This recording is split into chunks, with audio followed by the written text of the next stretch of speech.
Hi dear students, welcome back to Professional Business Skills. Professional Business Skillsൻ്റെ നാലാമത്തെ ചാപ്റ്ററാണ് ഇന്ന് നമ്മൾ ഡിസ്കസ് ചെയ്യാൻ പോകുന്നത്.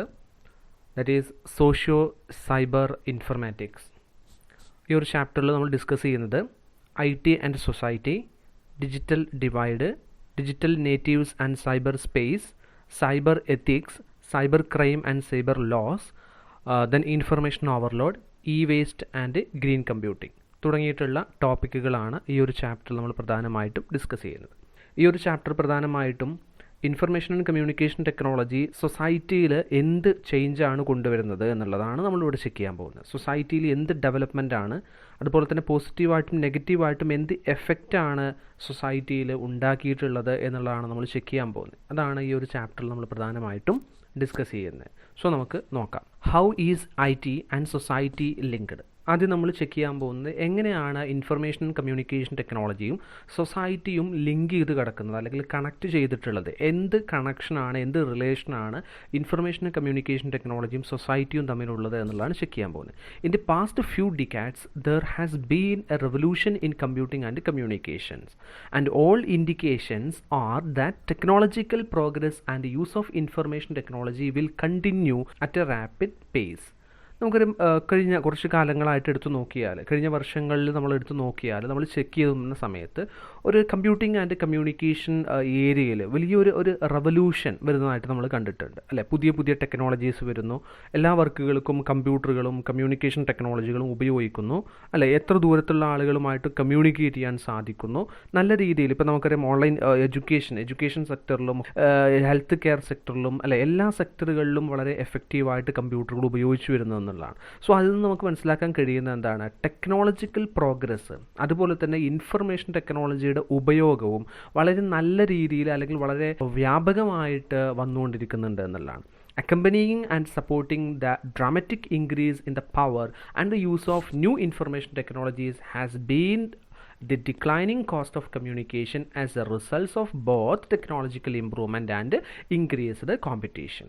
നമുക്കറിയാം ഇതിൻ്റെ വരാനുള്ള കാരണം, ഇത്തരത്തിൽ ആളുകൾ കമ്പ്യൂട്ടറുകളും കമ്പ്യൂട്ടർ ടെക്നോളജികളും ഇത് ഇൻഫർമേഷൻ മാനേജ് ചെയ്യുന്നതിന് വേണ്ടിയിട്ടും അതുപോലെ തന്നെ കമ്മ്യൂണിക്കേറ്റ് ചെയ്യുന്നതിനൊക്കെ വേണ്ടിയിട്ട് ഉപയോഗിക്കുന്നതിൻ്റെ പ്രധാനപ്പെട്ട കാരണം എന്ന് പറയുന്നത് എന്താണ്, കോസ്റ്റ് ഓഫ് കമ്മ്യൂണിക്കേഷൻ എന്ന് പറയുന്നത് കുറഞ്ഞു വരുന്നു എന്നുള്ളതാണ്, അല്ലെ? കോസ്റ്റ് കുറവാണ്, അതോടൊപ്പം നല്ല ഫ്രൂട്ട്ഫുൾ ആയിട്ട് അല്ലെങ്കിൽ നല്ല എഫക്റ്റീവായിട്ടുള്ള പിന്നെ ഓപ്പർച്യൂണിറ്റീസ് ഇതിലുണ്ട് എന്നുള്ളത് കൊണ്ടാണ് ആളുകൾ ഇത് ഉപയോഗിച്ച് വരുന്നത്. അതുകൊണ്ട് തന്നെ ടെക്നോളജിക്കൽ ഇമ്പ്രൂവ്മെൻറ്റും അതുപോലെ തന്നെ കോമ്പറ്റീഷനും കൂടി എന്നുള്ളത് കൊണ്ടാണ്, വളരെ ഇൻക്രീസ് ചെയ്തു, അല്ലെങ്കിൽ അതിൽ വളരെ ഡ്രാമറ്റിക്കലായിട്ടുള്ള ഒരു ചേഞ്ച് വന്നു എന്നുള്ളത് കൊണ്ടാണ് ഇപ്പോൾ ടെക്നോളജി ഇത്രത്തോളം സൊസൈറ്റിയിൽ അപ്ലൈ ചെയ്യുന്നത് എന്നുള്ളത്. അപ്പോൾ നമുക്ക് തന്നെ അറിയാം, നമ്മൾ സൊസൈറ്റിയിൽ നോക്കുന്ന സമയത്ത് ഏതൊരാളുടെ അടുത്ത് നോക്കുകയാണെന്നുണ്ടെങ്കിലും കമ്പ്യൂട്ടർ ഇൻഫർമേഷൻ കമ്മ്യൂണിക്കേഷൻ ടെക്നോളജിയുടെ ഏതെങ്കിലും ഒരു പ്രൊഡക്റ്റ്, ഒരു സർവീസ് ഉപയോഗിക്കാത്ത ആളുകൾ ഇല്ല എന്നത് നമുക്ക് പറയാൻ കഴിയും. എന്തുകൊണ്ട് ഇത് ഉപയോഗിക്കുന്നു? ആളുകൾക്ക് അത്രയും അത്യാവശ്യമായിട്ട് ഈ ടെക്നോളജികൾ മാറിയിരിക്കുകയാണ്. അതോടൊപ്പം കോസ്റ്റ് ഓഫ് ടെക്നോളജി എന്ന് പറയുന്നത്, കോസ്റ്റ് ഓഫ് കമ്മ്യൂണിക്കേഷൻ എന്ന് പറയുന്നത് കുറഞ്ഞു വന്നു എന്നുള്ളതാണ്.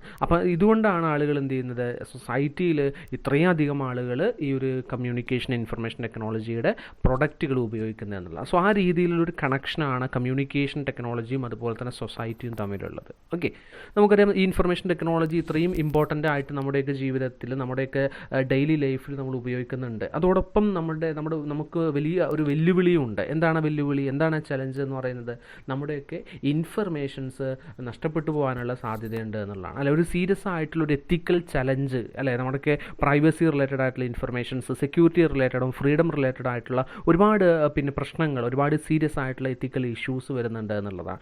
എനിവേ അത്തരത്തിലുള്ള എത്തിക്കൽ ഇഷ്യൂസിനെയൊക്കെ ഓവർകം ചെയ്യാൻ കഴിയുമെന്നുള്ളതാണ് IT എക്സ്പേർട്സ് എക്സ്പെക്റ്റ് ചെയ്യുന്നത്. Then information technology is facing major challenges which are lack of privacy, security, copyright infringement and increased computer crimes. നമുക്കൊരു ഒരുപാട് പ്രോബ്ലംസ് ഫേസ് ചെയ്യുന്ന ഒരു ഏരിയയാണ് ഇൻഫർമേഷൻ ആൻഡ് കമ്മ്യൂണിക്കേഷൻ ടെക്നോളജി എന്ന്. പ്രൈവസി റിലേറ്റഡ് ആയിട്ടുള്ള പ്രശ്നങ്ങൾ വരുന്നുണ്ട്, സെക്യൂരിറ്റി റിലേറ്റഡ് ആയിട്ടുള്ള പ്രോബ്ലംസ് വരുന്നുണ്ട്, കോപ്പിറൈറ്റ് റിലേറ്റഡ് ആയിട്ടുള്ള ഇഷ്യൂസ് വരുന്നുണ്ട്, അതുപോലെ തന്നെ കമ്പ്യൂട്ടർ ക്രൈം റിലേറ്റഡ് ആയിട്ടുള്ള ഇഷ്യൂസ് വരുന്നുണ്ട്, അല്ലെങ്കിൽ ഇങ്ങനെ തുടങ്ങിയിട്ട് ഒരുപാട് പ്രോബ്ലംസ് ഫേസ് ചെയ്യുന്ന ഒരു ഏരിയയാണ് ഇൻഫർമേഷൻ ആൻഡ് കമ്മ്യൂണിക്കേഷൻ ടെക്നോളജി എന്ന് പറയുന്നത്.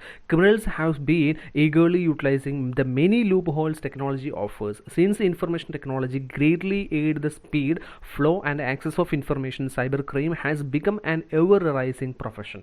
ഇപ്പോൾ സൈബർ ക്രൈം എന്ന് പറയുന്നത് വളരെ നല്ല രീതിയിൽ വളരെ വ്യാപകമായിട്ട് നടന്നുകൊണ്ടിരിക്കുന്ന ഒരു സംഭവമാണ്. ഇത് തന്നെയാണ് IT മേഖലയിലെ ഏറ്റവും വലിയ ഒരു ചലഞ്ച് എന്ന് പറയുന്നത്, ഏറ്റവും വലിയൊരു വെല്ലുവിളി എന്ന് പറയുന്നത്. സൈബർ ക്രൈമുകൾക്ക് വേണ്ടിയിട്ട് എന്ത് ചെയ്യാണ് ആളുകൾ ഈ ടെക്നോളജികളെല്ലാം ഉപയോഗിക്കുന്നുണ്ട്. ആക്ച്വലി ടെക്നോളജീസ് എല്ലാം ഡെവലപ്പ് ചെയ്യുന്നത് ഹ്യൂമൻ ബീയിങ്സിൻ്റെ വെൽബീയിങ്ങിന് വേണ്ടിയിട്ടാണ്. നല്ല രീതിയിൽ അവരുടെ വർക്കുകളും അവരുടെ ഡേ ടു ഡേ ആക്ഷൻസും ആക്ടിവിറ്റീസും കണ്ടക്ട് ചെയ്യുന്നതിന് വേണ്ടിയാണ്. പക്ഷേ നിർഭാഗ്യവശാൽ എന്ത് ചെയ്യുന്നു, ഇതെല്ലാം ആളുകൾ എന്ത് ചെയ്യാണ് അവരുടെ അൺഎത്തിക്കലായിട്ടുള്ള കാര്യങ്ങൾ ചെയ്യുന്നതിന് വേണ്ടി, ക്രിമിനൽ ആക്ടിവിറ്റീസ് ചെയ്യുന്നതിന് വേണ്ടിയിട്ട് ഉപയോഗിക്കുന്നു എന്നുള്ളതാണ്. കാരണം ഇത്രയും ഫാസ്റ്റായിട്ട് ഇത്രയും സ്പീഡായിട്ടുള്ള ഒരു എയ്ഡ് അല്ലെങ്കിൽ ഇത്രയും ഇൻഫർമേഷൻസ് ആക്സസ് ചെയ്യാൻ പറ്റുന്ന ഒരു ടൂള് ഇന്ന് മാർക്കറ്റിൽ അവൈലബിൾ ആയിട്ടുള്ളത് IT ടെക്നോളജിയുടെ പ്രൊഡക്റ്റുകൾ മാത്രമാണ്. സോ അത്തരത്തിൽ വലിയൊരു പ്രൊഫഷനായിട്ട് ഒരു വളരെ വളർന്നുകൊണ്ടിരിക്കുന്ന ഒരു പ്രൊഫഷനായിട്ട് സൈബർ ക്രൈം മാറിയിട്ടുണ്ട് എന്നുള്ളതാണ് പറയുന്നത്. Okay. Then many business and organizations are at risk of becoming a cyber victim on a daily basis, as most if not all business are based on some digital network. നമുക്കറിയാം ഇപ്പോൾ business organisations എല്ലാം digital നെറ്റ്വർക്കിലേക്ക് connect ചെയ്തിട്ടുള്ള organisations ആണ്. അതുകൊണ്ട് തന്നെ എല്ലാ ദിവസവും എന്ന് പറയും പോലെ സൈബർ വിക്ടിംസ് ആയിട്ട് ഓരോ ഓർഗനൈസേഷൻസും മാറുന്ന ഒരവസ്ഥയാണ് ഇപ്പോൾ ഉള്ളത്. അത്തരത്തിലൊരു വലിയൊരു റിസ്കിലേക്കാണ് എന്ത് ചെയ്യുന്ന ഓർഗനൈസേഷൻസ് പോയിക്കൊണ്ടിരിക്കുന്നത് എന്നുള്ളതാണ്. ഏതെങ്കിലും തരത്തിലുള്ള തട്ടിപ്പുകൾ എല്ലാ ഓർഗനൈസേഷൻസിലും ഡെയിലി നടന്നുകൊണ്ടിരിക്കുന്നുണ്ട് എന്നുള്ളതാണ് ഇത്തരത്തിലുള്ള ഈ ഡിജിറ്റൽ നെറ്റ്വർക്കിൻ്റെ ഈ ഒരു ഉപയോഗത്തോടു കൂടിയിട്ട് ഉണ്ടാകുന്നുണ്ട് എന്നുള്ളതാണ് പറയുന്നത്. സോ നമ്മൾ കുറച്ച് ഇഷ്യൂസാണ് അതുമായി ബന്ധപ്പെട്ട ഡിസ്കസ് ചെയ്യാൻ പോകുന്നത്. എന്തൊക്കെ ഇഷ്യൂസാണ് ഈ IT നമ്മുടെ ഓർഗനൈസേഷൻസിൽ അതുപോലെ തന്നെ നമ്മുടെ സൊസൈറ്റിയിൽ അപ്ലൈ ചെയ്യുന്ന സമയത്ത് വരുന്നത് എന്നുള്ളതാണ് പറയാൻ പോകുന്നത്. അതിൽ ഫസ്റ്റ് വൺ പറയുന്നത് പ്രൈവസി ആൻഡ് ഫ്രീഡം. നമുക്ക് എന്താണ് പ്രൈവസി എന്ന് പറഞ്ഞാൽ, എന്താണ് ഫ്രീഡം പ്രൈവസി എന്നുകൊണ്ട് ഉദ്ദേശിക്കുന്നത്? ഫ്രീഡം അല്ലെങ്കിൽ പ്രൈവസി എന്നുകൊണ്ട് ഉദ്ദേശിക്കുന്നത് ഒരാൾ മറ്റുള്ളവരുടെ നിരീക്ഷണങ്ങളിൽ നിന്ന് മാറി നിന്നുകൊണ്ട്, മറ്റുള്ളവരുടെ നിരീക്ഷണങ്ങളോ മറ്റുള്ളവരുടെ ഇൻ്റർഫറൻസുകളോ ഒന്നുമില്ലാതെ അയാൾക്ക് ഒറ്റയ്ക്ക് ഇരുന്നു കൊണ്ട് വർക്ക് ചെയ്യാനുള്ള അയാളുടെ ആ ഒരു ഫ്രീഡം അല്ലെങ്കിൽ അയാൾക്കുള്ള ആ റൈറ്റ്, അതാണ് പ്രൈവസി ആൻഡ് ഫ്രീഡം എന്നുള്ളതുകൊണ്ട് ഉദ്ദേശിക്കുന്നത്. അതായത് മറ്റുള്ളവരൊന്നും നിരീക്ഷിക്കാതെ, മറ്റുള്ളവരുടെ ശ്രദ്ധയിൽപ്പെടാതെ ഒരാൾക്ക് ഒറ്റയ്ക്ക് ഇരുന്ന് വർക്ക് ചെയ്യാനുള്ള റൈറ്റ്, അതിനെയാണ് നമ്മൾ പ്രൈവസി എന്ന് പറയുന്നത്. പക്ഷേ ഇപ്പോൾ അത്തരത്തിലൊരു പ്രൈവസി ഇല്ല. അല്ലെ, ഏതൊരു ഓർഗനൈസേഷനിൽ പോയി കഴിഞ്ഞാലും ഏതൊരു ഷോപ്പിൽ പോയി കഴിഞ്ഞാലും ആ പ്രൈവസി നമുക്ക് നഷ്ടപ്പെട്ടിട്ടുണ്ട്, ആ ഒരു ഫ്രീഡം നമുക്ക് നഷ്ടപ്പെട്ടിട്ടുണ്ട്. അല്ലെ, എന്തുകൊണ്ടാണ്? ഓർഗനൈസേഷനിൽ എംപ്ലോയീസ് വർക്ക് ചെയ്യുന്നതെല്ലാം നിരീക്ഷിക്കാൻ വേണ്ടിയിട്ട് നിരീക്ഷണ ക്യാമറകൾ വെക്കുന്നു. അല്ലെ, അതെല്ലാം ആക്ച്വലി എന്താണ്, ഒരു പ്രൈവസി റിലേറ്റഡ് ആയിട്ടുള്ള പ്രോബ്ലമാണ്, ഒരു ഫ്രീഡം റിലേറ്റഡ് ആയിട്ടുള്ള പ്രോബ്ലമായിട്ട് മാറുന്നുണ്ട് എന്നുള്ളതാണ്. ഓക്കെ. അതുപോലെ തന്നെ മറ്റൊരു പ്രോബ്ലമാണ് ഇൻ്റർനെറ്റ് ആൻഡ് പ്രൈവസി എന്ന് പറയുന്നത്. ഇൻ്റർനെറ്റിലും നമ്മൾ എന്ത് ചെയ്യാണ്, ഒരുപാട് പ്രോബ്ലംസ് ഫേസ് ചെയ്തുകൊണ്ടിരിക്കുന്നുണ്ട്. അല്ലെ, നമ്മുടെയൊക്കെ ഇൻഫർമേഷൻസ് നമ്മൾ ഒരു കമ്പ്യൂട്ടറിൽ നിന്ന് മറ്റൊരു കമ്പ്യൂട്ടറിലേക്ക് ഇൻഫർമേഷൻസ് സെൻഡ് ചെയ്യുന്ന സമയത്ത് അത് ആക്ച്വൽ റെസിപ്പിയനിലേക്ക് എത്തുന്നതിന് മുമ്പേ എന്ത് ചെയ്യുന്നു, അത് മറ്റുള്ളവരിലേക്ക് എത്തുന്നു എന്നുള്ളതാണ്. അല്ലെ, ഇൻ്റർനെറ്റ് ഹാക്കിംഗ് പോലെയുള്ള സംഭവങ്ങളൊക്കെ നമ്മൾ ഡെയിലി കേൾക്കുന്നതാണ്. അപ്പോൾ അത്തരത്തിലുള്ള ഹാക്കിങ്ങിലൂടെയും മറ്റുമൊക്കെ എന്ത് ചെയ്യാണ്, നമ്മുടെ ഇൻഫർമേഷൻസ് ഒക്കെ നഷ്ടപ്പെട്ടു പോകാനോ അല്ലെങ്കിൽ മറ്റുള്ള ആളുകളിലേക്ക് എത്താനോ സാധ്യതയുണ്ട് എന്നുള്ളത് ഇതിൻ്റെ ഒരു ഇഷ്യൂ ആയിട്ട് പറയുന്നുണ്ട്. അതുപോലെ തന്നെ information system and intellectual property right related ആയിട്ടുള്ള ഇഷ്യൂസ് വരുന്നുണ്ട്. അതിനകത്ത് വരുന്നതാണ് കോപ്പി റൈറ്റ്, പാറ്റൻറ്റ്, അതുപോലെ ട്രേഡ് മാർക്ക് പോലെയുള്ള ഇഷ്യൂസ് ഇന്ന് എന്ത് ചെയ്യാണ് IT ആൻഡ് സൊസൈറ്റി അല്ലെങ്കിൽ IT സെക്ടറിൽ പ്രധാനമായിട്ടും നടന്നുകൊണ്ടിരിക്കുന്ന ഒരു പ്രോബ്ലമാണ്. ഇൻ്റലക്ച്വൽ പ്രോപ്പർട്ടി റൈറ്റ് എന്ന് പറഞ്ഞാൽ എന്താണ്? ഒരു എക്സ്ക്ലൂസീവ് റൈറ്റിനെയാണ് നമ്മൾ ഇൻ്റലക്ച്വൽ പ്രോപ്പർട്ടി റൈറ്റ് എന്ന് പറയുന്നത്. ഒരു പെർട്ടിക്കുലർ പീരിയഡ് ഓഫ് ടൈമിലേക്ക് ഒരു വർക്ക് ചെയ്യാനും ആ വർക്ക് യൂസ് ചെയ്യാനും അല്ലെങ്കിൽ അത്തരത്തിലുള്ള ഒരു ഇൻ്റലക്ച്വൽ ആയിട്ടുള്ള അതുപോലെ തന്നെ ഒരു എക്സ്ക്ലൂസീവ് ആയിട്ടുള്ള റൈറ്റിനെയാണ് നമ്മൾ ഇൻ്റലക്ച്വൽ പ്രോപ്പർട്ടി റൈറ്റ്സ് എന്ന് പറയുന്നത്. അത്തരത്തിലുള്ള റൈറ്റ് ഇവിടെ നഷ്ടപ്പെട്ടു പോകുന്നു എന്നുള്ളതും ഇതിൻ്റെ ഒരു പ്രോബ്ലമായിട്ട് പറയുന്നുണ്ട്. ദെൻ നെക്സ്റ്റ് പറയുന്നത് അക്കൗണ്ടബിലിറ്റി, ലയബിലിറ്റി ആൻഡ് കൺട്രോൾ. നമുക്കറിയാം, നമ്മൾ ഡിഫറൻ്റ് ആയിട്ടുള്ള സോഫ്റ്റ്വെയർസ് ഉപയോഗിക്കുന്നുണ്ട്, ഡിഫറൻ്റ് ആയിട്ടുള്ള ടെക്നോളജീസ് നമ്മൾ ഉപയോഗിക്കുന്നുണ്ട്. എന്നാൽ ഈ സോഫ്റ്റ്വെയർസും ഈ ടെക്നോളജീസ് എല്ലാം ഉപയോഗിച്ചിട്ട് നമുക്ക് എന്തെങ്കിലും നാശനഷ്ടങ്ങൾ ഉണ്ടായിക്കഴിഞ്ഞാൽ, നമുക്ക് എന്തെങ്കിലും പ്രോബ്ലം വന്നു കഴിഞ്ഞാൽ അതിൻ്റെ അക്കൗണ്ടബിലിറ്റി അല്ലെങ്കിൽ അതിൻ്റെ ലയബിലിറ്റി, അതിൻ്റെ കൺട്രോൾ ആരാണ് ഏറ്റെടുക്കുന്നത്? ഒരു സോഫ്റ്റ്വെയർ കമ്പനിയും ഏറ്റെടുക്കുന്നില്ല. അവരുടെ സോഫ്റ്റ്വെയർ ഉപയോഗിച്ചിട്ട് നമ്മുടെ കമ്പ്യൂട്ടറിന് എന്തെങ്കിലും കംപ്ലയിൻറ്റ് വന്നു കഴിഞ്ഞാൽ അല്ലെങ്കിൽ നമുക്ക് അത് യൂസർക്ക് എന്തെങ്കിലും ഇഷ്യൂ ഉണ്ടായിക്കഴിഞ്ഞാൽ അതിൻ്റെ ലയബിലിറ്റി ആ സോഫ്റ്റ്വെയർ കമ്പനി ഏറ്റെടുക്കുന്നില്ല, അതിൻ്റെ അക്കൗണ്ടബിലിറ്റി അവർ ഏറ്റെടുക്കുന്നില്ല, അതിൻ്റെ കൺട്രോൾ അവർ ഏറ്റെടുക്കുന്നില്ല. അപ്പോൾ അതൊരു പ്രോബ്ലമായിട്ട് ഇവിടെ പറയുന്നുണ്ട്. മറ്റൊരു ഇഷ്യൂ ആണ് system quality and related issues. നമുക്കറിയാം, മാർക്കറ്റിൽ ഒരുപാട് സോഫ്റ്റ്വെയർസ് ഉണ്ട്. എല്ലാ സോഫ്റ്റ്വെയർസും ക്വാളിറ്റി ഉള്ളതാണോ എന്ന് നമുക്കറിയില്ല. അപ്പോൾ അത്തരത്തിൽ ലോ ക്വാളിറ്റിയുള്ള സോഫ്റ്റ്വെയർസും അതുപോലെ തന്നെ ഹാർഡ്വെയർസും മാർക്കറ്റിലേക്ക് വരുന്നു. അതുമായി ബന്ധപ്പെട്ടിട്ടുള്ള നമ്മൾ നേരത്തെ പറഞ്ഞ പോലെ ആ സോഫ്റ്റ്വെയർ ഉപയോഗിക്കുന്നതിലൂടെ എന്തെങ്കിലും ഹാക്കിങ്ങോ അല്ലെങ്കിൽ അതുപോലെയുള്ള ഇഷ്യൂസോ ഉണ്ടാവാനുള്ള സാധ്യതയുണ്ട് എന്നുള്ളതും ഇതിവിടെ പ്രധാനപ്പെട്ട ഒരു ഇഷ്യൂ ആയിട്ട് പറയുന്നുണ്ട്. മറ്റൊന്നാണ് എംപ്ലോയ്മെൻറ്റ് ആൻഡ് പ്രൊഡക്ടിവിറ്റി. നമുക്കറിയാം ടെക്നോളജി ഡെവലപ്പ് ചെയ്ത് വന്നതോടുകൂടി ഒരുപാട് എംപ്ലോയ്മെൻറ്റ് ഓപ്പർച്യൂണിറ്റീസ് വന്നു എന്നുള്ളത് തന്നെയാണ്. ഒരുപാട് എംപ്ലോയ്മെൻറ്റ് ഓപ്പർച്യൂണിറ്റീസ് വന്നു. നമ്മുടെ വർക്കൊക്കെ വളരെ പ്രൊഡക്ടിവിറ്റി ഇമ്പ്രൂവ് ചെയ്തു, പ്രൊഡക്ടിവിറ്റി ഇൻക്രീസ് ചെയ്തു, അതുപോലെ തന്നെ പ്രോഫിറ്റബിലിറ്റി ഇൻക്രീസ് ഉണ്ടായി, അതുപോലെ ഒരുപാട് പോസിറ്റീവായിട്ടുള്ള കാര്യങ്ങൾ ഉണ്ടായിട്ടുണ്ട് എന്നുള്ളത് ശരിയാണ്. പക്ഷേ അതേ സമയത്ത് തന്നെ ഒരുപാട് എംപ്ലോയ്മെൻറ്റ് ഓപ്പർച്യൂണിറ്റീസ് കുറഞ്ഞു എന്നുള്ളതും സത്യമാണ് അല്ലെ. ആദ്യകാലങ്ങളിൽ 5-6 ആളുകൾ ചെയ്തിരുന്ന വർക്ക് ഇന്ന് കമ്പ്യൂട്ടർ ഉപയോഗിച്ച് ഒരാൾ ചെയ്യുകയാണ്. അപ്പോൾ അത്രയും എംപ്ലോയ്മെൻറ്റ് ഓപ്പർച്യൂണിറ്റീസ് അവിടെ നഷ്ടപ്പെട്ടു എന്നുള്ളത് ഇതിൻ്റെ ഒരു ഇഷ്യൂ ആയിട്ട് തന്നെ പറയേണ്ടതുണ്ട്. ഓക്കെ, അതുപോലെ തന്നെ മറ്റൊന്നാണ് ഇൻഡിവിജ്വാലിറ്റി. സൊസൈറ്റിയിലെ ഓരോ ഇൻഡിവിജ്വൽസിൻ്റെയും ഇൻഡിവിജ്വാലിറ്റി ഇവിടെ നഷ്ടപ്പെട്ടുകൊണ്ടിരിക്കുകയാണ് എന്നുള്ളതാണ് ഇവിടെ മറ്റൊരു പ്രോബ്ലമായിട്ട് പറയുന്നത്. നമ്മളെല്ലാം IT ഉപയോഗിക്കുന്ന സമയത്ത് കമ്പ്യൂട്ടറുകളും മൊബൈൽ ഫോണും അതുപോലെ തന്നെ സോഷ്യൽ മീഡിയാസും എല്ലാം ഉപയോഗിക്കുന്ന സമയത്ത് നമ്മളെയൊക്കെ ഐഡൻറ്റിഫൈ ചെയ്യുന്നത് ഒരുപക്ഷെ നമ്മുടെ പേര് കൊണ്ടല്ല, നമ്മളെ ഐഡൻറ്റിഫൈ ചെയ്യുന്ന ഡിഫറൻ്റ് ആയിട്ടുള്ള നമ്പേഴ്സ് കൊണ്ടും മറ്റുമൊക്കെയാണ്. അപ്പോൾ നമ്മുടെയൊക്കെ ആ ഒരു വ്യക്തിത്വം നമുക്ക് നഷ്ടപ്പെട്ടു പോവുകയാണ്. അതുപോലെ തന്നെ സോഷ്യൽ മീഡിയകളിലൊക്കെ വളരെ വ്യാപകമായിട്ട് ഫേക്ക് ഐഡിയും മറ്റുമൊക്കെ ഉണ്ടാക്കിയിട്ട് എന്ത് ചെയ്യുന്നു, ആളുകളുമായിട്ട് കമ്മ്യൂണിക്കേറ്റ് ചെയ്യാൻ ശ്രമിക്കുന്നു എന്നുള്ളതാണ്. സോ അതിലൂടെയൊക്കെ അവിടുത്തെ ഇൻഡിവിജ്വാലിറ്റി, ആ ഒരു വ്യക്തിത്വം എന്ത് ചെയ്യാണ്, അവിടെ നഷ്ടപ്പെട്ടു പോകുന്നു എന്നുള്ളതാണ് ഇതിൻ്റെ മറ്റൊരു ഇഷ്യൂ ആയിട്ട് പറയുന്നത്. ദെൻ മറ്റൊന്ന് പറയുന്നത് quality of life. Technology develop ആയതോട് കൂടിയിട്ട് ക്വാളിറ്റി ഓഫ് ലൈഫ് ഇമ്പ്രൂവ്മെൻ്റ് ഉണ്ടായി, അല്ലെങ്കിൽ ക്വാളിറ്റി ഇമ്പ്രൂവ് ചെയ്തു എന്നുള്ളത് ശരിയാണ്. പക്ഷേ അതേ സമയത്ത് തന്നെ നേരത്തെ പറഞ്ഞ ഇഷ്യൂസൊക്കെ ഉണ്ടാകുന്നതോടുകൂടി നമ്മുടെ ഇൻഡിവിജ്വാലിറ്റി നഷ്ടപ്പെടുന്നു, അതുപോലെ തന്നെ എംപ്ലോയ്മെൻറ്റ് ഓപ്പർച്യൂണിറ്റീസ് നഷ്ടപ്പെടുന്നു, അതുപോലെ തന്നെ ഒരുപാട് ഇഷ്യൂസ് നമ്മൾ എന്ത് ചെയ്യുന്നുണ്ട്, IT റിലേറ്റഡ് ആയിട്ടുള്ള ഇഷ്യൂസ് സൊസൈറ്റി നേരിടുന്നുണ്ട് എന്നുള്ളതാണ്. അതിലൂടെ നമ്മുടെ ലൈഫിൻ്റെ ക്വാളിറ്റി നഷ്ടപ്പെടുന്നുണ്ട് എന്നുള്ളതാണ് മറ്റൊരു ഇഷ്യൂ ആയിട്ട് പറയുന്നത്.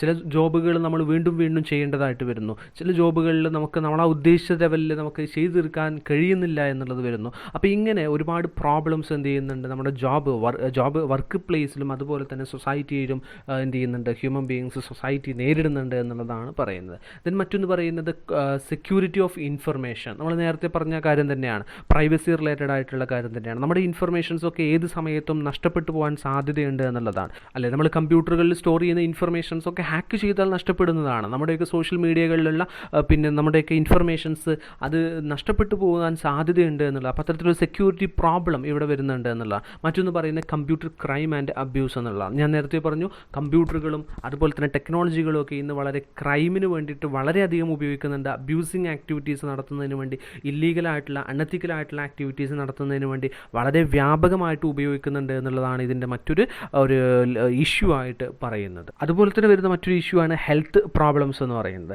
ഹെൽത്ത് പ്രോബ്ലംസ് നമുക്കറിയാം, നമ്മൾ കണ്ടിന്യൂസ് ആയിട്ട് കമ്പ്യൂട്ടറുകളും മൊബൈൽ ഫോണൊക്കെ ഉപയോഗിക്കുന്നതോട് കൂടിയിട്ട് ഹെൽത്ത് റിലേറ്റഡ് ആയിട്ടുള്ള ഒരുപാട് പ്രോബ്ലംസ്, ഒരുപാട് ഡിസീസസ് എന്ത് ചെയ്യുന്നു അതിൻ്റെ യൂസേഴ്സിന് വരുന്നു എന്നുള്ളതാണ് അല്ലേ. നമുക്കറിയാം ഐ സ്ട്രെയിൻ പോലെയുള്ള പ്രോബ്ലംസ് വരുന്നു, അതുപോലെ തന്നെ ഹെഡ് ഏക്ക് പോലെയുള്ള പ്രോബ്ലംസ് വരുന്നു. അതുപോലെ ഒരുപാട് ഇഷ്യൂസ് എന്ത് ചെയ്യുന്നുണ്ട്, ഇതുമായി ബന്ധപ്പെട്ട് ഹെൽത്ത് റിലേറ്റഡ് ആയിട്ടുള്ള ഇഷ്യൂസ് വരുന്നുണ്ട് എന്നുള്ളതും ഇവിടെ IT മൂലം സൊസൈറ്റി നേരിടുന്ന ഒരു ചലഞ്ചായിട്ട്, ഒരു ഇഷ്യൂ ആയിട്ട് പറയുന്നുണ്ട്. ഓക്കെ, അപ്പോൾ ഈ രീതിയിലുള്ള ഇഷ്യൂസ് സൊസൈറ്റി നേരിടുന്നുണ്ട്. ഇൻഫർമേഷൻ ടെക്നോളജി എന്ന് പറയുന്നത് വളരെ നല്ല ഒരു പ്രൊഡക്റ്റാണ്. അതിൻ്റെ എല്ലാ സർവീസുകളും അതിൻ്റെ എല്ലാ ടൂളുകളും നമുക്ക് നല്ല രീതിയിൽ ഉപയോഗിക്കാൻ കഴിയും എന്നുള്ളതാണ്. എങ്കിൽ പോലും ഇവിടെ ഒരുപാട് ഇഷ്യൂസ്, ഒരുപാട് പ്രോബ്ലംസ് എന്ത് ചെയ്യുന്നുണ്ട്, ഒരുപാട് ചലഞ്ചസ് എന്ത് ചെയ്യുന്നുണ്ട്, നമ്മുടെ സൊസൈറ്റി നേരിടുന്നുണ്ട് ഈ IT ഡെവലപ്മെൻറ്റോട് കൂടിയിട്ട് എന്നുള്ളതാണ് പറയുന്നത്. അതിൽ പ്രധാനപ്പെട്ട കുറച്ച് ഇഷ്യൂസാണ് നമ്മളിവിടെ ഡിസ്കസ് ചെയ്തിട്ടുള്ളത്. പ്രൈവസി റിലേറ്റഡ് ആയിട്ടുള്ള ഇഷ്യൂസ്, അതുപോലെ തന്നെ ഫ്രീഡം റിലേറ്റഡ് ആയിട്ടുള്ള ഇൻഫർമേഷൻ ഇഷ്യൂസ്, അതുപോലെ തന്നെ ഇൻ്റലക്ച്വൽ പ്രോപ്പർട്ടി റിലേറ്റഡ് ആയിട്ടുള്ള ഇഷ്യൂസ് വരുന്നുണ്ട്. അതുപോലെ ഒരുപാട് ഇഷ്യൂസ് എന്ത് ചെയ്യുന്നുണ്ട്,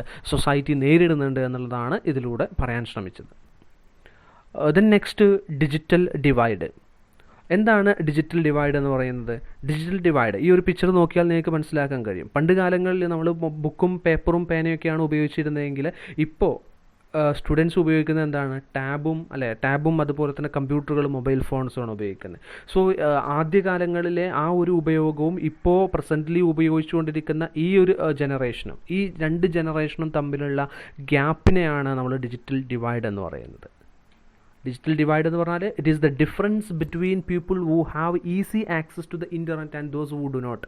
വളരെ സിമ്പിളായിട്ട് പറയാം, ഇൻ്റർനെറ്റിലേക്ക് ആക്സസ് ഉള്ള ആളുകളും ഇൻ്റർനെറ്റിലേക്ക് ആക്സസ് ഇല്ലാത്ത ആളുകളും തമ്മിലുള്ള ആ ഒരു ഡിഫറൻസ്, ആ ഒരു ഗ്യാപ്പ്, അതിനെയാണ് നമ്മൾ ഡിജിറ്റൽ ഡിവൈഡ് എന്ന് പറയുന്നത്. The term digital divide refers to the gap between people with effective access to digital and information technology and those with very limited or no access at all.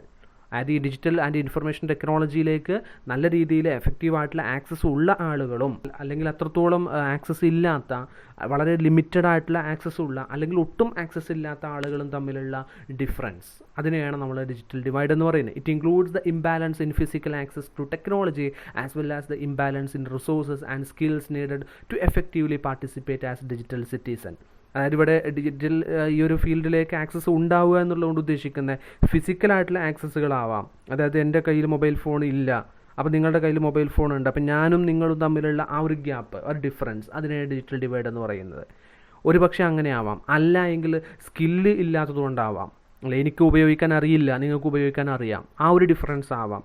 അപ്പോൾ ഇത്തരത്തിൽ ഒരു difference, mobile ഫോണും ടെക്നോളജിയും കമ്പ്യൂട്ടറുകളും ഇൻ്റർനെറ്റും ഒക്കെ ഉപയോഗിക്കാൻ കഴിയുന്ന ആളുകളും അത് ഉപയോഗിക്കുന്ന ആളുകളും അത് കഴിയാത്തതും അത് ഉപയോഗിക്കാൻ അറിയാത്തവരും അതുപോലെ തന്നെ അത് ഉപയോഗിക്കാത്തവരും അല്ലെങ്കിൽ അത്തരത്തിൽ ടെക്നോളജി ഇല്ലാത്ത ആളുകളും തമ്മിലുള്ള ആ ഒരു ഡിഫറൻസ്, അതിനെയാണ് നമ്മൾ ഡിജിറ്റൽ ഡിവൈഡ് എന്ന് പറയുന്നത്. ദെൻ എന്തുകൊണ്ടാണ് ഡിജിറ്റൽ ഡിവൈഡ് ഉണ്ടാകുന്നത്, അതിലേക്കുള്ള ഫാക്ടേഴ്സ് ആണ് നെക്സ്റ്റ് പറയുന്നത്. Factors that contribute to digital divide. അതിൽ ഒന്നാമത്തെ ഫാക്ടർ പറയുന്നത് ജെൻഡറാണ്. Females have less access to internet than males. അതായത് നമുക്കറിയാം ഫീമെയിൽസിനാണ് പിന്നെ ഇൻ്റർനെറ്റ് ആക്സസ് കുറവുണ്ടാവുക എന്നുള്ളത്. അപ്പോൾ ജെൻഡർ ഒരു ഇനീക്വാലിറ്റി ഇവിടെ ഡിജിറ്റൽ ഡിവൈഡിൻ്റെ ഒരു പ്രോബ്ലമായിട്ട് പറയുന്നുണ്ട്. മറ്റൊന്ന് പറയുന്നത് ഫിസിക്കൽ ഡിസാബിലിറ്റിയാണ്. People having visually and physical disability cannot use the maximum utility of information and communication technology. Information and communication ടെക്നോളജിയുടെ മാക്സിമം യൂട്ടിലിറ്റി ആർക്കും ഉപയോഗിക്കാൻ കഴിയില്ല, ഫിസിക്കലി ഡിസേബിൾ ആയിട്ടുള്ള ആളുകൾക്ക് ഉപയോഗിക്കാൻ കഴിഞ്ഞോളണമെന്നില്ല, അല്ലേ? അപ്പോൾ അതൊരു ഫിസിക്കൽ ഡിസാബിലിറ്റി ഇവിടെ ഒരു റീസൺ ആയിട്ട് പറയുന്നുണ്ട്. മറ്റൊരു റീസണാണ് physical access. Lack of telecommunication infrastructure create digital divide. അതായത് ടെലികമ്മ്യൂണിക്കേഷൻ ഇൻഫ്രാസ്ട്രക്ചർ ഇല്ല, അല്ലേ? ചില പിന്നെ എന്താ പറയുക, ഗ്രാമപ്രദേശങ്ങളിലൊന്നും അത്രത്തോളം ടെക്നോളജി ഉണ്ടാവില്ല, ഇൻ്റർനെറ്റിൻ്റെ അവൈലബിലിറ്റി ഉണ്ടാവില്ല. അപ്പോൾ അവിടെ ഒരു ഡിജിറ്റൽ ഡിവൈഡ് ഉണ്ടാവുന്നു എന്നുള്ളതാണ്, ഫിസിക്കൽ ആക്സസ് ഇല്ലാത്തതുകൊണ്ട്, അല്ലേ? മറ്റൊന്ന് പറയുന്നത് lakh of information and communication technology skills and support. അതായത് ഈ ടെക്നോളജി ഉപയോഗിക്കാൻ കഴിവില്ലാതിരിക്കുക, അതിനുള്ള സ്കില്ല് ഇല്ലാതിരിക്കുക, നോളജ് ഇല്ലാതിരിക്കുക എന്നുള്ളതാണ് മറ്റൊരു ഫാക്ടറായിട്ട് പറയുന്നത്. People in many areas do not have a proper skills about modern technology. Then മറ്റൊന്ന് പറയുന്നത് attitudinal factors ആണ്. Many people thought that new technologies are harmful to young generation. ഒരുപാട് ആളുകൾ അങ്ങനെ തെറ്റിദ്ധരിച്ചിട്ടുണ്ട്, അല്ലെങ്കിൽ പുതിയ ജനറേഷൻ എന്താണ് ഈ ഇൻഫർമേഷൻ കമ്മ്യൂണിക്കേഷൻ ടെക്നോളജി ഹാംഫുൾ ആണ്, അതായത് അവർക്ക് പിന്നെ ഒരുപാട് പ്രോബ്ലംസ് ഉണ്ടാക്കുന്ന ഒന്നാണ് എന്നുള്ള വിശ്വസിച്ചതുകൊണ്ട് അവരെന്ത് ചെയ്യുന്നില്ല, ആ ടെക്നോളജി ഉപയോഗിക്കുന്നില്ല, അതിലൂടെ ഒരു ഡിജിറ്റൽ ഡിവൈഡ് ഉണ്ടാകുന്നു എന്നുള്ളതാണ്. മറ്റൊരു റീസൺ പറയുന്നത്, മറ്റൊരു ഫാക്ടറായിട്ട് പറയുന്നത് റെലവൻറ്റ് കണ്ടൻ്റ് ആണ്. അത് ചില ആളുകൾ വിചാരിക്കുകയാണ് ഈ ടെക്നോളജിയിലുള്ള ഇൻ്റർനെറ്റിലുള്ള അല്ലെങ്കിൽ അത്തരത്തിലുള്ള കാര്യങ്ങളൊന്നും റെലവൻ്റ് അല്ല, നമ്മളെ സംബന്ധിച്ചിടത്തോളം അതൊന്നും ഇമ്പോർട്ടൻ്റ് അല്ല, അല്ലെങ്കിൽ അതിലൊന്നും താല്പര്യമില്ല എന്നുള്ളത് അവർ തീരുമാനിക്കുകയാണെന്നുണ്ടെങ്കിൽ അതും ഒരു ഡിജിറ്റൽ ഡിവൈഡിന് കാരണമാകുന്നുണ്ട്. മറ്റൊരു റീസൺ എന്ന് പറയുന്നത് ഏജ് ആണ്. നമുക്കറിയാം പിന്നെ ഓൾഡർ ആയിട്ടുള്ള ആളുകൾക്ക് ഇത്തരത്തിൽ പിന്നെ കമ്പ്യൂട്ടറുകളിലും അല്ലെങ്കിൽ ഇൻ്റർനെറ്റിലൊന്നും കൂടുതൽ ഇൻട്രസ്റ്റ് ഉണ്ടാവില്ല, താല്പര്യം ഉണ്ടാവില്ല. എന്നാൽ പുതിയ യങ് ജനറേഷൻ എന്താണ് അതിൽ താല്പര്യം ഉണ്ടാവും. അപ്പോൾ അവർ തമ്മിൽ ഒരു ഗ്യാപ്പ് ഉണ്ടാവുന്നു എന്നുള്ളതാണ്. അപ്പോൾ ഏജ് അവിടെ ഒരു കാരണമായിട്ട് പറയുന്നുണ്ട്. മറ്റൊന്ന് പറയുന്നത് ഫാമിലി സ്ട്രക്ചറാണ്. Family with educated children have computers than families without children. അല്ല, എഡ്യൂക്കേറ്റഡ് ആയിട്ടുള്ള ചിൽഡ്രൻസ് ഉള്ള വീട്ടിൽ എന്ത് ചെയ്യും, ഇത്തരത്തിൽ ടെക്നോളജികളെല്ലാം അവർ ഉപയോഗിക്കുന്നുണ്ടാവും. എന്നാൽ ഇത്തരത്തിൽ എഡ്യൂക്കേറ്റഡ് ആയിട്ടുള്ള ചിൽഡ്രൻസ് ഇല്ല, അല്ലെങ്കിൽ ചിൽഡ്രൻസ് ഇല്ല എങ്കിൽ അവിടെ ഈ ടെക്നോളജീസ് എല്ലാം വളരെ കുറഞ്ഞ അളവിലായിരിക്കും ഉപയോഗിക്കുന്നുണ്ടാവുക, അല്ലെങ്കിൽ ഒട്ടും ഉപയോഗിക്കുന്നുണ്ടാവില്ല. അപ്പോൾ ഫാമിലി സ്ട്രക്ചറും ഇവിടെ ഈ ഒരു ഡിജിറ്റൽ ഡിവൈഡിൻ്റെ ഒരു ഫാക്ടറായിട്ട് പറയുന്നുണ്ട്. ദ ലാസ്റ്റ് വൺ മോട്ടിവേഷനാണ്. Some people may not see in good reason to use it. ചില ആളുകൾ എന്ത് ചെയ്യുന്നില്ല, ഇത് ഉപയോഗിക്കാൻ ഒരു നല്ല കാരണം കണ്ടെത്തുന്നില്ല, അവരതിൻ്റെ നെഗറ്റീവ് മാത്രമാണ് നോക്കുന്നത്, അതിൻ്റെ പോസിറ്റീവായിട്ടുള്ള കാര്യങ്ങൾ ചില ആളുകൾ നോക്കുന്നില്ല. ഒരു മോട്ടിവേഷൻ്റെ ലാക്ക്, ഒരു കുറവ് അവിടെ എന്ത് ചെയ്യുന്നുണ്ട്, അഭാവം അവിടെ കാണുന്നുണ്ട് എന്നുള്ളതാണ് മറ്റൊരു ഫാക്ടറായിട്ട് പറയുന്നത്. അപ്പോൾ ഇത്രയും ഫാക്ടേഴ്സ് കൊണ്ടാവാം ഒരു പക്ഷേ ഡിജിറ്റൽ ഡിവൈഡ് ഉണ്ടാകുന്നത് എന്നുള്ളതാണ്. ജെൻഡർ കൊണ്ടാവാം, ഫിസിക്കൽ ഡിസാബിലിറ്റി കൊണ്ടാവാം, ഫിസിക്കൽ ആക്സസ് കൊണ്ടാവാം, അല്ലെങ്കിൽ lack of information communication technology skills and support, attitudinal factors, relevant content, age, family structure, motivation തുടങ്ങിയിട്ടുള്ള ഫാക്ടേഴ്സുകൾ കൊണ്ടൊക്കെ എന്ത് ചെയ്യാം, ഡിജിറ്റൽ ഡിവൈഡുകൾ രൂപപ്പെടാം എന്നുള്ളതാണ് പറയുന്നത്. ഇത് നെക്സ്റ്റ് പറയുന്ന effects of digital divide. Digital divide ഉണ്ടായിക്കഴിഞ്ഞാൽ എന്ത് എഫക്റ്റാണ് ഉണ്ടാകുന്നത് എന്നുള്ളതാണ്. നേരത്തെ പറഞ്ഞ ഡിജിറ്റൽ ഡിവൈഡിൻ്റെ കാരണങ്ങളാണ് പറഞ്ഞത്. ഇനി ഡിജിറ്റൽ ഡിവൈഡ് ഉണ്ടായിക്കഴിഞ്ഞാൽ എന്ത് പ്രോബ്ലമാണ് ഉണ്ടാകുന്നത് എന്നുള്ളതാണ്. ഒന്നാമത് പറയുന്നത് എക്കണോമിക് ഇനീക്വാലിറ്റിയാണ്. Those who have information and communication technology, access can collect valuable economic information and achieve economic progress. ഇത്തരത്തിൽ ഇൻഫർമേഷൻ കമ്മ്യൂണിക്കേഷൻ ടെക്നോളജി ഉപയോഗിക്കുന്ന ആളുകൾക്ക് നല്ല വാല്യുബിൾ ആയിട്ടുള്ള എക്കണോമിക് ഇൻഫർമേഷൻസ് കളക്ട് ചെയ്യാൻ സാധിക്കുകയും അതിലൂടെ എക്കണോമിക് പ്രോഗ്രസ് അച്ചീവ് ചെയ്യാൻ സാധിക്കുകയും ചെയ്യുന്നു. അപ്പോൾ അതുകൊണ്ട് തന്നെ ഈ ഇത്തരത്തിലൊരു എക്കണോമിക് ഇനീക്വാലിറ്റി ചെയ്യാനുള്ള സാധ്യത ഉണ്ടാവാനുള്ള സാധ്യതയുണ്ട് എന്നുള്ളതാണ് ഇവിടെ ഒന്ന് പറയുന്നത്. മറ്റൊന്ന് പറയുന്നത് effect on education. Students who have internet access can acquire more knowledge, more skills and do more courses online. അല്ലേ, സ്വാഭാവികമായിട്ടും എഡ്യൂക്കേഷൻ സെക്ടറിലും ഈ ഒരു ഡിജിറ്റൽ ഡിവൈഡിൻ്റെ എഫക്റ്റ് ഉണ്ടാകുന്നുണ്ട് എന്നുള്ളതാണ്. അതായത് ഇത്തരത്തിൽ ടെക്നോളജികളും ഇൻ്റർനെറ്റും ഒക്കെ ഉള്ള സ്റ്റുഡൻസിന് എന്ത് ചെയ്യാം, കൂടുതൽ നോളജ് നേടാൻ കഴിയും, കൂടുതൽ സ്കിൽസ് നേടാൻ കഴിയും, കൂടുതൽ ഓൺലൈൻ കോഴ്സുകളൊക്കെ അവർക്ക് ചെയ്യാൻ കഴിയും. എന്നാൽ ഇതൊന്നും ഇല്ലാത്ത ആളുകൾക്ക് അങ്ങനെ ഒരു കാര്യം ചെയ്യാൻ കഴിയില്ല. അപ്പോൾ അവിടെ ഒരു ഇനീക്വാലിറ്റി ഉണ്ടാവാനുള്ള സാധ്യതയുണ്ട് എന്നുള്ളതാണ്. മറ്റൊന്ന് പറയുന്നത് എക്കണോമിക് ഗ്രോത്ത് ആണ്. Use of information communication technology increase productivity and companies using this can compete better.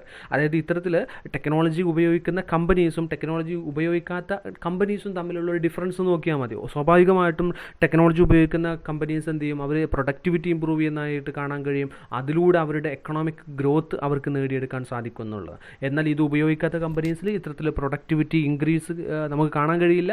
അതുപോലെ തന്നെ അവർക്ക് ഒരിക്കലും നല്ല രീതിയിലൊരു കോമ്പറ്റീഷൻ കാഴ്ചവെക്കാനും സാധിക്കില്ല എന്നുള്ളതാണ്.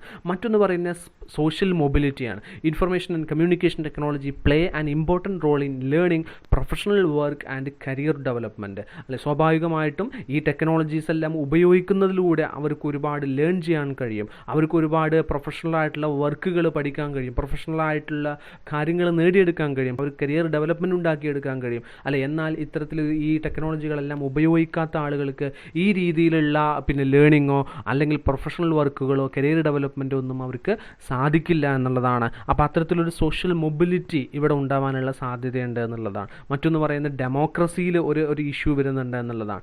ഡെമോക്രസിയിൽ കാര്യമായിട്ടുള്ളൊരു ചേഞ്ച് വരും. People who are in great touch of information communication technology can make better decision relating to democracy related ആയിട്ടുള്ള ഡിസിഷൻസ് എടുക്കുന്ന സമയത്ത് ഇൻഫർമേഷൻ കമ്മ്യൂണിക്കേഷൻ ടെക്നോളജി ഉപയോഗിക്കുന്ന ആളുകൾക്ക് നല്ല രീതിയിലുള്ള ഡിസിഷൻസ് എടുക്കാൻ കഴിയും. കാരണം അവർക്ക് ലേറ്റസ്റ്റ് ആയിട്ടുള്ള അപ്ഡേറ്റഡ് ആയിട്ടുള്ള ഇൻഫർമേഷൻസ് അവർക്ക് എന്ത് ചെയ്യുന്നു, അവരുടെ കൈകളിലേക്ക് എത്തുന്നു എന്നുള്ളതാണ്. അതിലൂടെ നല്ല ഡിസിഷൻസ് എടുക്കാൻ അവർക്ക് സാധിക്കും. എന്നാൽ ഇത്തരത്തിൽ ടെക്നോളജി ഉപയോഗിക്കാത്ത ആളുകൾക്ക് അവർക്ക് ഈ ഇൻഫർമേഷൻസ് അവർക്ക് അവൈലബിൾ ആകുന്നില്ല.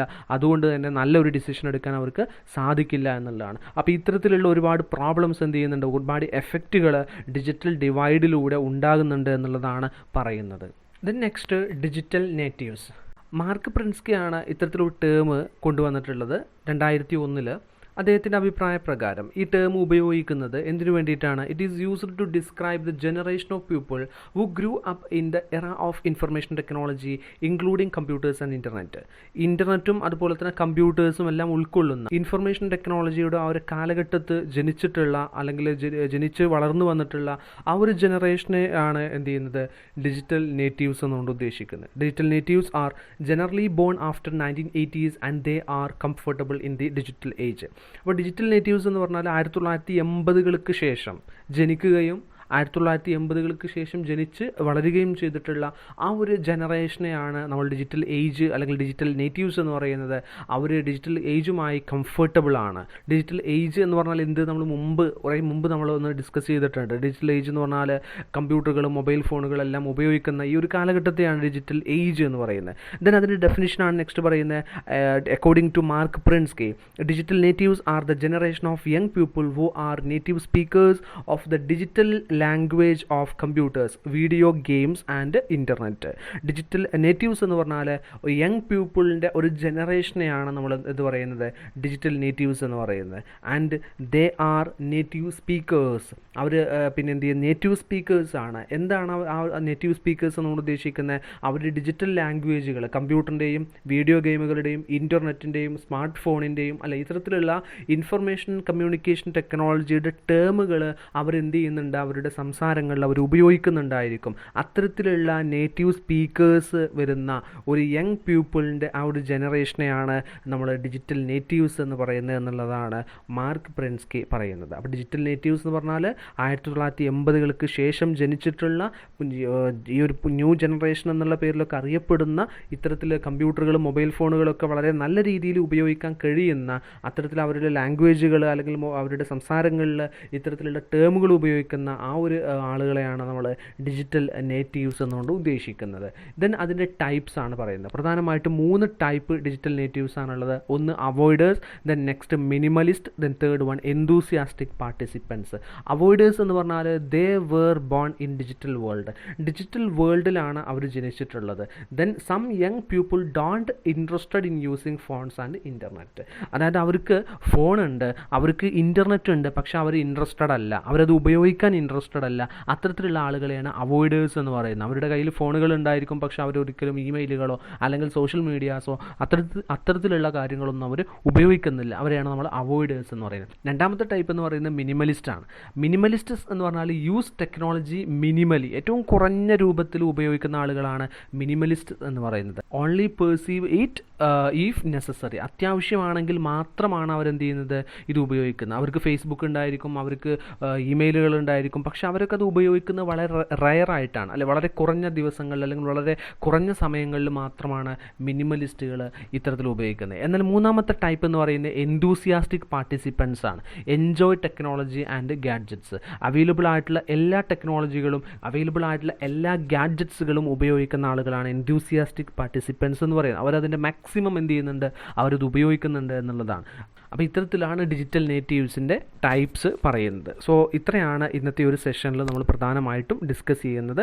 സോ നമ്മൾ ഇന്ന് പറഞ്ഞ കാര്യങ്ങൾ ഒന്നുകൂടെ പറയുന്നു. ഫസ്റ്റ് നമ്മൾ പറഞ്ഞത് എന്തായിരുന്നു, IT ആൻഡ് സൊസൈറ്റി, ITയും സൊസൈറ്റിയും എങ്ങനെ ലിങ്ക് ചെയ്ത് കിടക്കുന്നു എന്നുള്ളതാണ് ഫസ്റ്റ് നമ്മൾ ഡിസ്കസ് ചെയ്തത്. അതിനുശേഷം നമ്മൾ ഡിജിറ്റൽ ഡിവൈഡ് പറഞ്ഞു, അതുപോലെ തന്നെ ഡിജിറ്റൽ നേറ്റീവ്സും പറഞ്ഞു. സോ ഇത്രയാണ് ഇന്നത്തെ ഒരു സെഷനിൽ നമ്മൾ ഡിസ്കസ് ചെയ്യുന്നത്. സോ വൈൻഡപ്പ് ചെയ്യുന്നു. Thank you.